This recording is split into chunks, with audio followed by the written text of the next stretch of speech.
Bismillahirrahmanirrahim. Assalamualaikum warahmatullahi wabarakatuh. Alhamdulillahilladzi tatimmu bi ni'matihi shalihat. Wassalatu wassalamu ala sayyidis sadat wa ala alihi wa ashabihi ahlal fadaili wal karamat. Asyhadu an la ilaha illallah wahdahu la syarika lah wa asyhadu anna sayyidana Muhammadan abduhu wa rasuluh wa habibuhu wa safihu wa khaliluh adal amanah wa barragar risalah wa nasaha lil ummah wa jahada fillahi haqqa jihadihi hatta atahul yaqin. Allahumma salli ala sayyidina Muhammadin fil awwalin wa salli ala sayyidina Muhammadin fil akhirin wa salli ala sayyidina Muhammadin fil nabiyyin wa salli ala sayyidina Muhammadin fil mursalin wa salli ala sayyidina Muhammadin fil mala'il a'la ila yaumiddin wa sallimhu tasliman katsira. BKM Masjid As-Salam, Yayasan As-Salam beserta jajaran dan stafnya, para jamaah sidang salat maghrib menjelang isya yang dirahmati, disayangi dan dimuliakan Allah Subhanahu wa ta'ala. Bersyukur kita Allah pertemukan kembali pada kajian kitab Riyadhus Shalihin min kalami Sayyidil Mursalin, tamannya orang soleh, yang disampaikan baginda kita Rasulullah Sallallahu Alaihi Wasallam. Dan kita meneruskan di bab ke-24 terkait tagliz uqubah min amrin bil ma'ruf, punishment dari kita melalaikan amr bil ma'ruf dan nahi mungkar. Di hadis sebelumnya kita sudah mengkaji terkait apa yang menjadi bagian tagliz amru bil ma'ruf wa nahyu 'anil munkar. Maka kita lanjutkan pada babul amri bi adail amanah.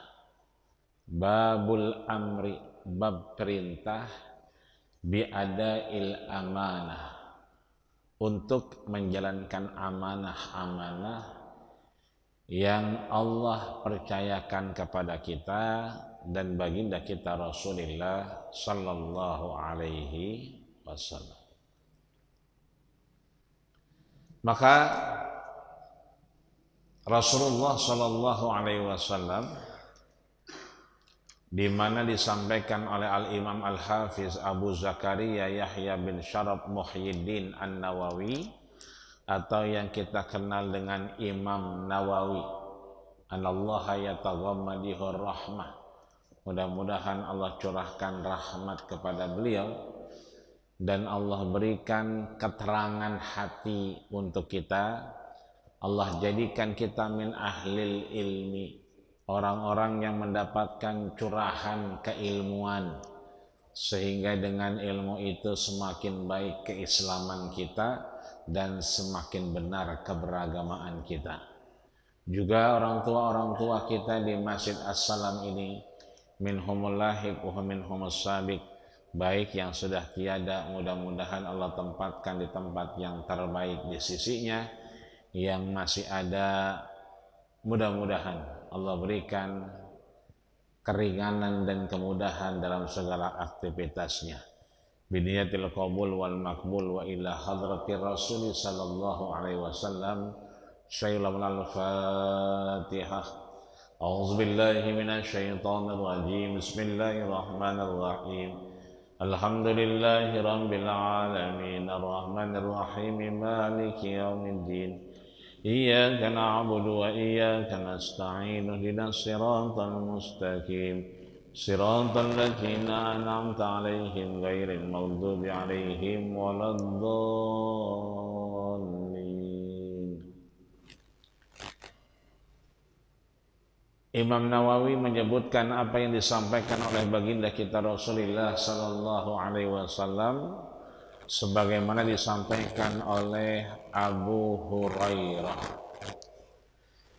sahabat baginda kita Rasul yang mendapatkan julukan bapaknya kucing. Nama aslinya Abdurrahman bin Sakhar Ad-Dausi. Disampaikan oleh Imam Nawawi an Abi Hurairah radhiyallahu anhu, dari Abu Hurairah radhiyallahu anhu, semoga Allah meridainya. Anna Rasulullah sallallahu alaihi wasallam, bahwasanya Nabi Rasulullah sallallahu alaihi wasallam qala, bersabda, ayatul munafiki salasatun. Ciri-ciri orang munafik itu ada salasah, 3. Yang pertama, idza haddasa kadzaba.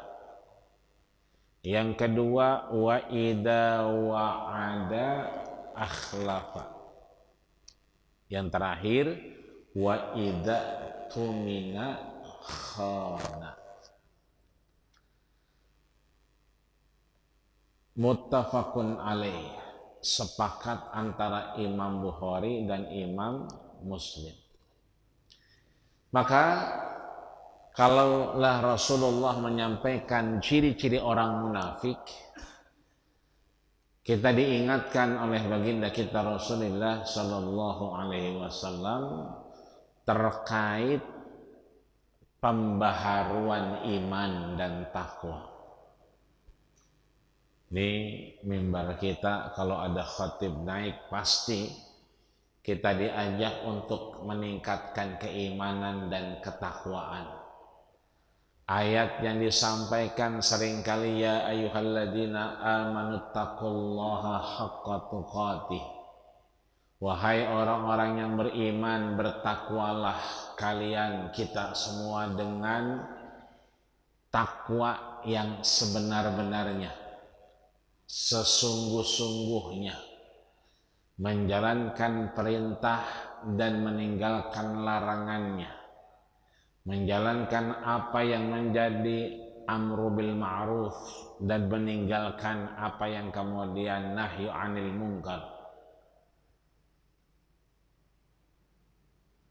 menjalankan apa yang menjadi bagian kebaikan-kebaikan Allah Subhanahu wa taala, sehingga wala tamutunna illa wa antum muslimun. Jangan sekali-kali kita mati meskipun kematian di hadapan mata kita, kecuali kita muslimun. Apa itu? Pasrah dengan keislaman kita. Maka Rasul ingetin tuh sahabat-sahabatnya, jadidu imanakum, perbaharui iman kalian, perbaharui takwa kalian. Sahabat balik bertanya, wa kaifa nujaddidu imanana ya Rasulullah. Rasul, bagaimana caranya kami memperbaharui, meningkatkan iman dan ketakwaan kami? Qala, Rasul menjawab, jadidu imanakum ini dengan qauli la ilaha illallah. Aksiru min qauli la ilaha illallah. Perbanyak menyebut kalimat la ilaha illallah. Jadi kalau kita sering mengulang kalimat la ilaha illallah, frekuensi iman, takwa meningkat. Aktivitas kita lebih cenderung kepada kebaikan daripada keburukan. Dari situlah Allah selamatkan kita dari yang namanya ayatul munafiqi salah satu. Terbebas dari identifikasi ciri-ciri orang munafik. Maka di lain kitab Imam Bukhari punya kitab namanya Fathul Bari. Ini Ibnu Hajar Al-Asqalani yang menjelaskan daripada kitabnya Imam Bukhari. Imam Bukhari punya kitab namanya Sahih Bukhari. Ada satu bab terkait keimanan dan ketakwaan terhindar dari sifat munafik. Imam Bukhari menuliskan khauful mu'min ayyahbata amaluhu fahuwa la yash'ur. Khauful mu'min, kekhawatiran seorang yang beriman, ayyahbata amaluhu, amalnya batal, amalnya gugur, amalnya tidak jadi apa-apa, tidak diterima Allah Subhanahu wa ta'ala. Gusaun ka gusa'is sail, dia bagai buih di lautan. Dia seperti gubar, debu-debu beterbangan.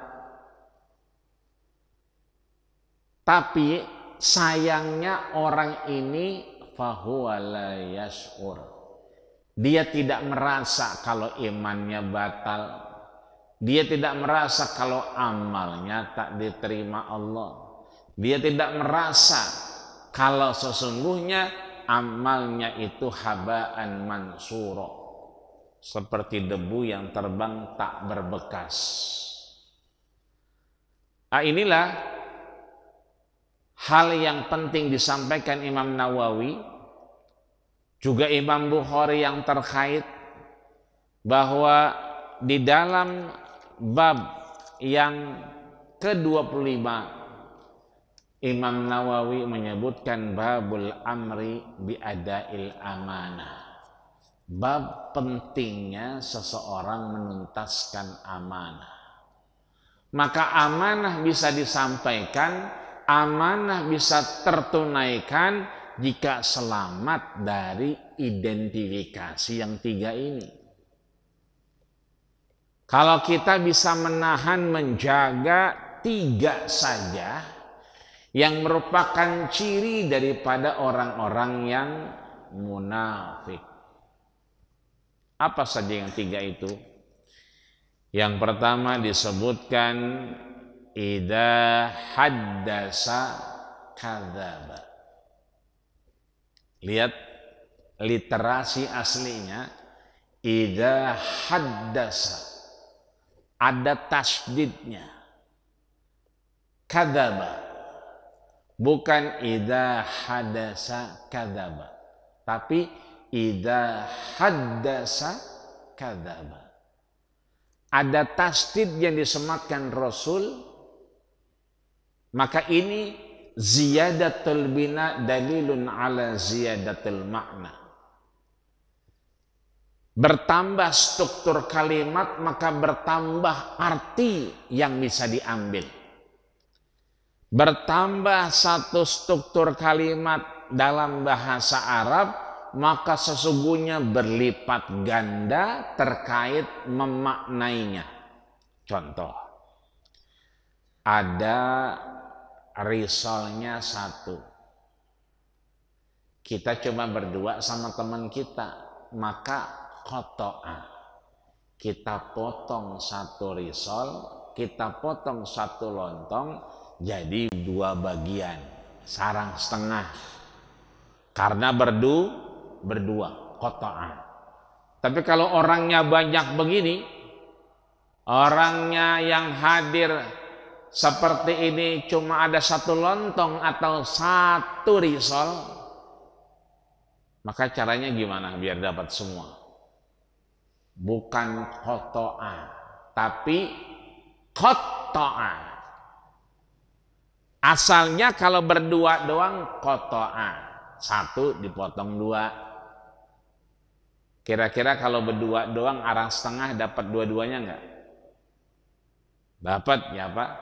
Tapi kalau segini banyak yang datang, risolnya cuma satu, lontongnya cuma satu, kebagian semua, bagaimana caranya?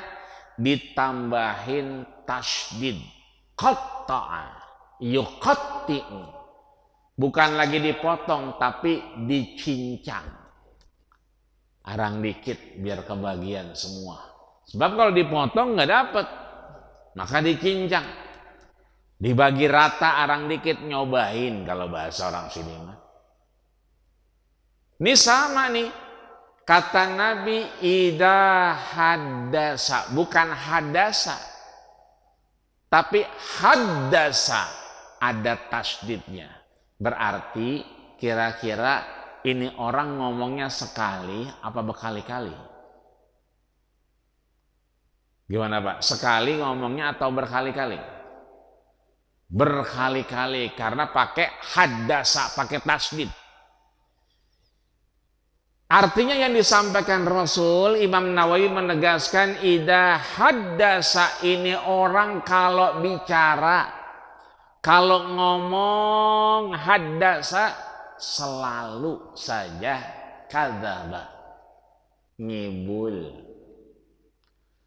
Selalu saja bokis.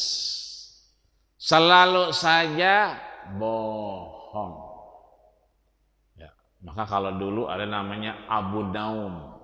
Apa itu Abu Naum? Bapaknya tukang tidur, merem mulu. Itu namanya Abu Naum. Belakangan ada Abu Kadzab. Bapaknya tukang bohong. Kenapa? Karena memang banyak kamuflase, banyak ketidaksesuaian, banyak statement yang ternyata itu tidak benar, mengarah kepada dusta. Maka orang ini disebutkan munafik. Yang kedua, wa idza wa'ada akhlafa. Kalau dia berjanji, seringkali akhlaf. Bukan khalaf, tapi akhlaf. Kalau khalaf itu udah janji, faktor eksternal datang. Hujan lebat tanpa ada tanda-tanda. Hujannya enggak, tapi banjir, jalan enggak bisa dilewatin. Itu namanya sesuatu yang tidak pernah terfikirkan. Ya. Maka dia akhlak. Kalau ini kemudian orang itu diberikan satu janji, seringkali dia sendiri yang mengingkari. Ntar ya, habis maghrib dia assalam, tiba-tiba nggak ada. Di WA, ya udah kita ganti aja nanti. Dia yang janjiin habis maghrib, dia juga yang bilang nanti ganti habis isya. Ini kan dia yang memulai, dia yang mengakhiri. Jadi dia yang memberikan janji, tapi janji itu tidak ditepati. Bukan karena faktor eksternal tadi yang tiba-tiba postmayer, bukan. Atau orang yang dijanjikan tiba-tiba berhalangan, ini lain hal. Ini mah yang ngasih tanggal dia, yang ngasih waktu dia, yang ngasih jamnya dia sendiri yang kemudian membatalkan. Dia sendiri yang mengkhianatinya.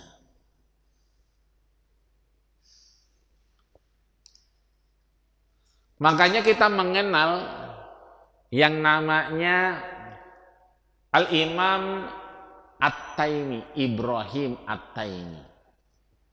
Ada seorang alim besar, orang yang ilmunya sangat tinggi, bernama Syekh Ibrahim At-Taimi. Beliau itu kalau setiap ketemu muridnya, beliau sampaikan, ini ra'aitu nafsi mukadziban. Kalian, wahai murid-muridku, kalau ngelihat saya, itu saya inilah mukadziban, pembohong dan pendusta. Jadi kalau kalian mau lihat pembohong, pendusta, itu saya. Inilah aron nafsi mukadziban. Lihatlah diri kepada diriku, kalau kau mencari orang yang tukang bohong, pendusta, itu aku. Muridnya bingung, maksudnya apa? Bagaimana kami melihat guru kami mukadziban sedangkan dia nggak pernah bohong? Apa kata beliau? Amarani, aku memerintahkan kepadamu kepada kebaikan, tapi aku belum melaksanakan. Wa murtu, dan aku memberikan arahan untuk tazkiyatun nafsi, membersihkan jiwa, tapi jiwaku belum bersih. Maka akulah sebetulnya orang yang pembohong. Maka akulah sebetulnya yang pendusta. Bahkan Imam Bukhari menyebutkan ada namanya Imam Ibnu Mulaikah. Imam Ibnu Mulaikah ini menyebutkan bahwa adraktu mi'ah wa thalathina sahabiyan. Aku bertemu dengan 130 sahabat Nabi. Wa adraktu salasina sahabiyan, dan aku mengambil 30 sahabat Nabi untuk menjadi guruku. Dia datangi, dia ambil ilmunya. Ini Imam Ibnu Mulaikah. Tapi beliau menyatakan falam ara imanuhu ka imani Jibril alaihissalam. Tapi aku tidak pernah melihat di antara 30 sahabat yang beliau ambil nasabnya, ambil ilmunya, ambil sanadnya, dijadikan guru untuknya, tidak pernah beliau merasa iman gurunya ini lebih tinggi dari iman yang lain. Dia nggak pernah merasa kalau imannya ini itu seperti imamnya malaikat Jibril. Tidak pernah merasa dia lebih tinggi, merasa lebih soleh. Pak, kalau kita pengen jadi orang baik, boleh nggak? Boleh. Kita merasa baik, boleh nggak? Boleh banget. Pengen jadi orang baik, boleh. Merasa baik, merasa sudah menjadi orang baik, boleh. Yang tidak boleh adalah merasa lebih baik dari orang lain. Gak datang dia ke masjid, timbang gerimis aja gak datang. Kita hujan-hujan berangkat. Nah, udah mulai nih. Saking rajinnya ke masjid, saking rajinnya datang berjamaah, sehingga ada orang yang cuma gerimis doang, dia bilang gitu aja gak datang. Kita basah-basahan, bela-belain. Nah,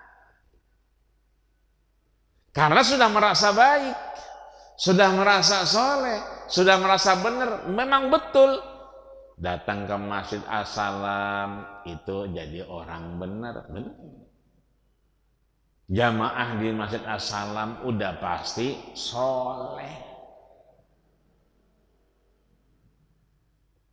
Duduk di Masjid As-Salam udah pasti kita orang baik. bukan duduk di Melawai, bukan. Tapi kita duduknya di as-salam. Tapi terkadang merasa lebih baik daripada orang lain, ini yang bahaya. Merasa lebih soleh daripada orang lain, ini yang mengancam iman kita. Merasa kita basah-basahan, kita bela-belain, timbang gerimis doang dia nggak datang. Ini mulai iman kita terancam karena kita merasa lebih baik iman kita. Kita merasa lebih baik amal kita ketimbang teman kita tadi. Maka Imam Ibnu Mulaikah menyatakan falam ara imanuhu ka imani Jibril.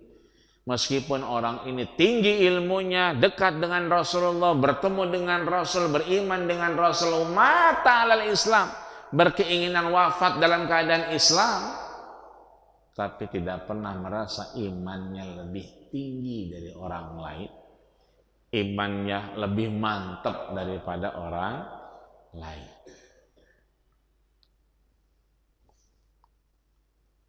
Yang ketiga,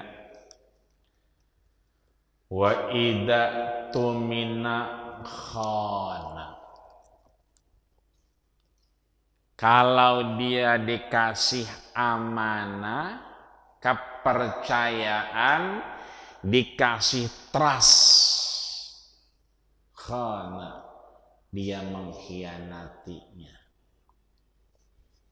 Maka Imam Nawawi menyebutkan fa'amma tumina, sesuatu yang kemudian diamanahkan, sesuatu yang kemudian dipercayakan, mengambil dari apa yang disampaikan oleh Al-Imam Al-Munawi di dalam kitab Al-Jami' As-Saghir, bahwa yang namanya amanah ini naw'an.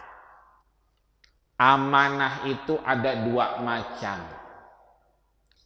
Amanatun qaribatun wa amanatun ba'idatun. Pertama amanah dekat, yang kedua amanah jauh. Mana amanah dekat dan mana amanah jauh? Nih amanah dekat, kita duduk ya, tadinya kita sila, lama-lama belonjor, alhamdulillah. Kenapa? Ya, uratnya udah pada asem. Tadinya duduknya tegak, ya, lama-lama nyender, alhamdulillah. Kenapa? Karena memang ya kondisi wa man nu'ammirhu nunakishu fil khalqi, siapa orang dipanjangkan umurnya maka Allah kurangi fungsi tubuhnya, fungsi organnya. Itu artinya amanah dekat ini adalah jawari, organ tubuh kita.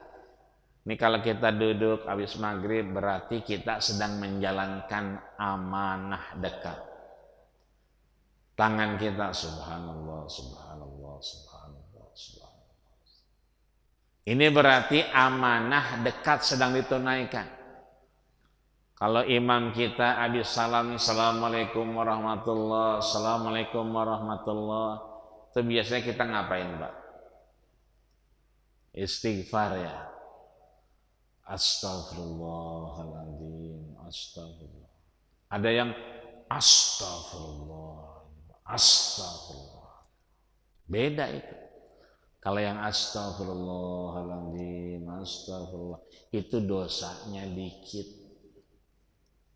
Kalau yang astagfirullahaladzim, itu berarti dosanya banyakan dikit.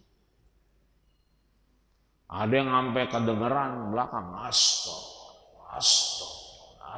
Itu berarti dosanya banyak. Ya, bukan banyakan dikit lagi, banyak. Ini berarti kita menjalankan proses amanah dekat jawari. biasa minum tangan kanan, maka ini namanya amanah dekat. Karena enggak lagi makan nasi padang, lagi makan, ya, yang ini tangan kere, lagi di warteg, ini menyuap, ini minumnya tangan kere. Padahal Nabi udah ingetin, ya Banu Adam, hai anak Adam, manusia, idza syaribta fashrab biyaminik. Kalau kamu mau minum, minum tangan kanan. Berarti saat kita minum tangan kiri, kita sedang apa? Khona, mengkhianati amanah dekat yang Allah percayakan. Berapa banyak orang, mohon maaf, begitu mau minum udah nggak bisa diminumin karena tangannya udah nggak bisa megang. Begitu megang goyang-goyang. Apa namanya Pak? Parkinson. Penyakit Parkinson begitu kan. Jadi kalau dia megang tumpah semua. Maka biar nggak tumpah dipegangin sama orang. Kita masih alhamdulillah megang gelas masih tenang. Ayo, apapun ceritanya, minum tangan kanan, jangan tangan kiri. Sebab ada waktunya tangan kita Parkinson, gerak-gerak, geget, nggak bisa megang, pada tumpah semua. Yang kedua, yang terakhir adalah amanah jauh. Di depan banyak mobil, ya, salat pakai mobil, berarti itu amanah jauh. Mobilnya dipakai buat salat. Parkiran motor full, sampai susah parkir ke belakang-belakang, sepi di belakang. Itu berarti motornya dipakai untuk apa? Amanah, menuntaskan amanah jauh Allah. Punya kendaraan dipakai untuk menuju panggilan Allah Subhanahu wa ta'ala. Inilah 3 hal yang Rasul ingatkan, jangan sampai kita haddasa kadzaba. Indikasinya kita kamuflase, bohong. Tetap kita tanamkan ke anak kita, sampai kapanpun jujur ini membawa kepada kebaikan.